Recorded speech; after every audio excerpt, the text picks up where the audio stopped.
ओम नमो नारायण। भक्तों, आज हम भगवान सत्यनारायण की परम पावन कथा का श्रवण करेंगे। इस कथा के महत्व को समझते हुए इसे पूरी श्रद्धा के साथ अपने हृदय में धारण करना चाहिए। सत्यनारायण कथा का महात्म्य। भगवान सत्यनारायण का पूजन समस्त सुखों को देने वाला, दरिद्रता को मिटाने वाला और मनोकामनाओं को पूर्ण करने वाला है। जो भी भक्त इस कथा को सुनता है या सुनाता है, उसके जीवन से अज्ञान का अंधकार मिट जाता है और भक्ति का प्रकाश फैलता है। कलयुग में ये कथा विशेष रूप से प्रभावी है, क्योंकि ये हमें सत्य के मार्ग पर चलने और भगवान की शरण में रहने की प्रेरणा देती है। इसे करने से परिवार में सुख समृद्धि आती है और मन को असीम शांति प्राप्त होती है। अध्याय 1। कथा का प्रारंभ। एक समय नैमिषारण्य तीर्थ में शौनकादि ऋषियों ने सूत जी से प्रश्न किया कि हे प्रभु, इस संसार दुखों से मुक्ति पाने का और मनवांछित फल प्राप्त करने का सर्वोत्तम उपाय क्या है?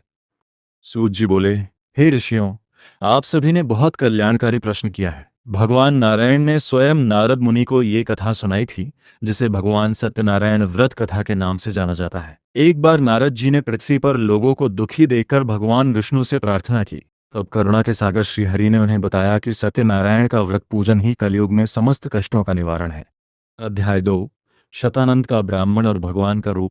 काशी नगरी में एक अत्यंत निर्धन ब्राह्मण रहता था, जो भिक्षा मांगकर अपना जीवन व्यतीत करता था। एक दिन भगवान स्वयं एक बूढ़े ब्राह्मण का रूप धारण कर उसके पास आए और बोले, हे विप्र, तुम इतना दुखी क्यों हो? ब्राह्मण ने अपनी दीनता बताई। तब भगवान ने उन्हें सत्यनारायण व्रत के बारे में बताया और कहा कि इसे करने से तुम्हारी दरिद्रता दूर होगी।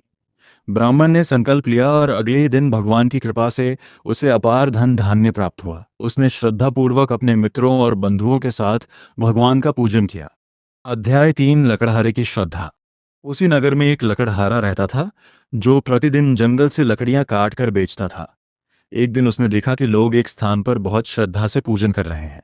उसने पूछा तो पता चला कि यह सत्यनारायण भगवान की पूजा है। लकड़हारे ने भी मन में संकल्प लिया कि जो भी धन आज मिलेगा, उससे भगवान का पूजन करूंगा। उस दिन उसे लकड़ियों का बहुत अच्छा मूल्य मिला। उसने भक्ति भाव से विधि विधान पूर्वक पूजा की और भगवान से प्रार्थना की, हे प्रभु, मुझे इस संसार के बंधन से मुक्त करें। भगवान की कृपा से वह लकड़हारा भी भवसागर से पार हो गया। अध्याय 4। राजा उल्कामुख और साधु वणिक।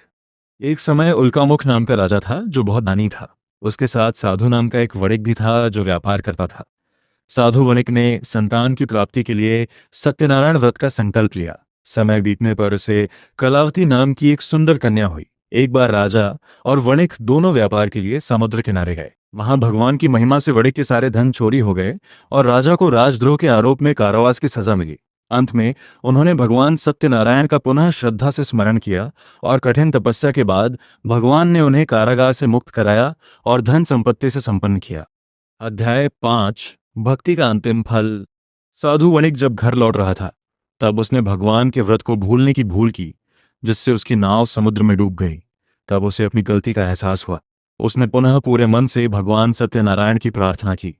भगवान ने प्रसन्न होकर उसे आशीर्वाद दिया और उसे पुण्य, धन और वैभव प्राप्त हुआ। अंत में वह ब्राह्मण और वह वणिक दोनों ने अपने जीवन के अंतिम क्षणों में भगवान की भक्ति में लीन होकर परम पद को प्राप्त किया। समापन। हे भक्तों, जो भी इस कथा को सुनता है, उसके सभी पाप नष्ट हो जाते हैं। भगवान सत्यनारायण की जय।